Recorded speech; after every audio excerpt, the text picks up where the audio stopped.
Hey everyone, this is Neha, and today in my video I have taken up analytical paragraph.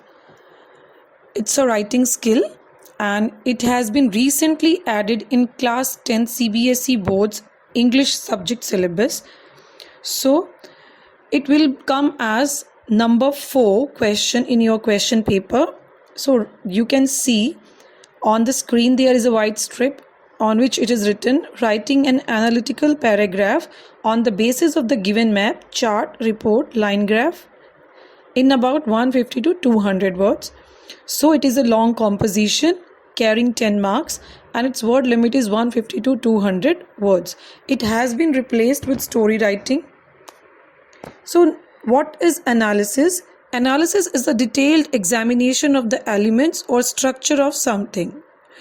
Let's discuss what is analytical paragraph. An analytical paragraph lays out and explains the evidence that supports your thesis. So what are the theses? Thesis is a statement that declares what you believe and what you intend to improve. So in this question you will be getting any kind of a map or chart or line graph or report that you have to analyze and explain. So I have given here the examples of chart and line graph also. Analytical paragraph must include these three elements. Number 1 is introduction, second body, and third conclusion or overview. Number 1, introduction. In introduction you are going to introduce the thesis, and in body you have to elaborate your analysis according to the based on data given or whatever the illustrations given, whatever the chart is given. So you have to do that. Third one is conclusion. So you have to conclude your analysis at the end. There are certain important points to remember. As you got the question, you have to read your question carefully. Number 2, then summarize the information by selecting the main features. Whatever data is given, whatever chart is given, line graph is given, you have to go through it carefully and summarize it, what the information is given over there, and just jot down some points which are the main features that you are going to elaborate.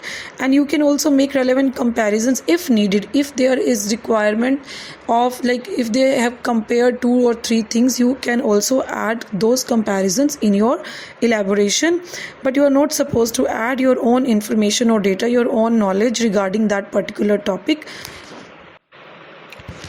And you should organize your paragraphs logically so it is easy for the examiner to read. You should leave an empty line between paragraphs to make them easier to see, and I suggest it, like, it's not a rule, it's a strong recommendation. And as you know that the word limit is 150 to 200 words, so write 150 words or more. You should aim at writing 160 to 190 words, and don't write under the word count, and do not use first person pronoun while explaining these paragraphs. So in this video I have taken up the example of line graph.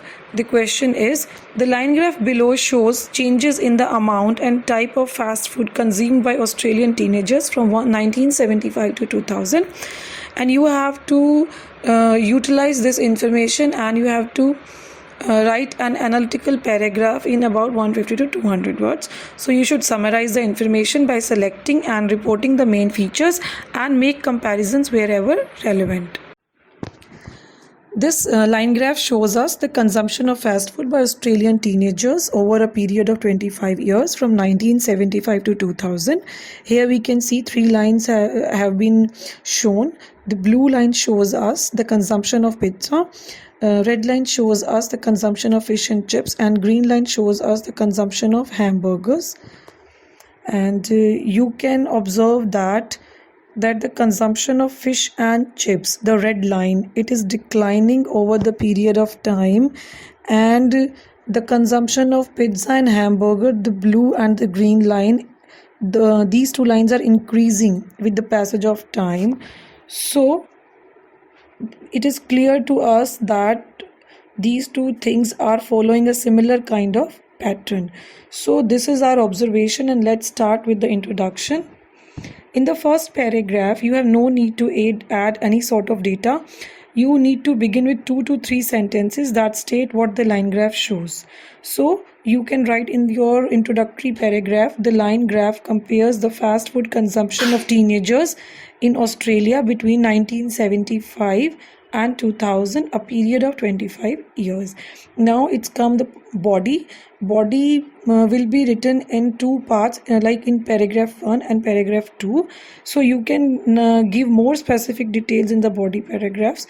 Again, look at the paragraph and what things are similar and what things are different, we have to observe it here. So as we have already identified in the overview that the consumption of fish and chips declined over the period of time, and whereas the amount of pizza and hamburgers that were eaten increased. So it is clear that pizza and hamburgers were following a similar pattern, but fish and chips were different. So on the basis, you can use these as your groups and focus one paragraph on fish and chips. Here comes the paragraph 1 of the body. Look at the line graph and go through the content. In 1975, the most popular fast food with Australian teenagers was fish and chips, being eaten 100 times a year. This was far higher than pizza and hamburgers, which were consumed approximately 5 times a year. However, apart from a brief rise again from 1980 to 1985, the consumption of fish and chips gradually declined over the 25-year time scale to finish at just under 40. Now comes paragraph 2. So as you can see, the focus is on fish and chips in the paragraph 1 of the body. So this does not mean you should not mention the other two foods, as you should still make comparisons of the data as the question asks. So paragraph 2 content will be, in sharp contrast to this, teenagers ate the other two fast foods at much higher levels. Pizza consumption increased gradually until it overtook the consumption of fish and chips in 1990. We can see side by side in the line graph. So it then leveled off. You can see it can leveled off from 1995 to 2000. Yes, the line. The biggest rise was seen in hamburgers, as the occasions they were eaten increased sharply throughout the 1970s and 1980s, exceeding that of fish and chips in 1985. So it finished at the same level that fish and chips began, with consumption at 100 times a year. Next is fourth paragraph that we are going to write about conclusion.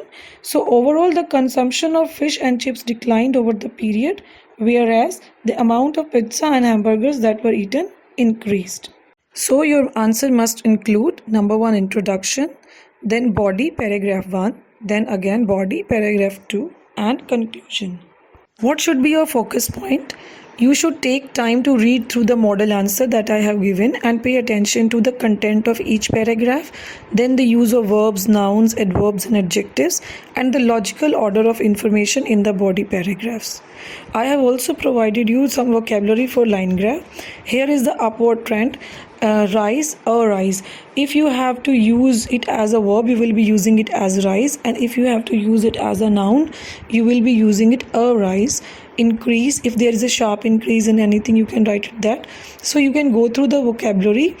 Climb, a climb. Grow, a growth. Go up. Decrease, a decrease. Drop, a drop. Fall, a fall. Decline, a decline. Vocabulary also for line graph, when you have to show the time phrases. Over the next 3 days, 3 days later, in the following 3 days, the next 3 days show. Over the period, from to, between and, the last year, the final year, the first year, at the beginning of the period, at the end of the period. Other vocabulary, if there is sort of fluctuation, then you can write fluctuate as a verb, and a fluctuation means article with noun.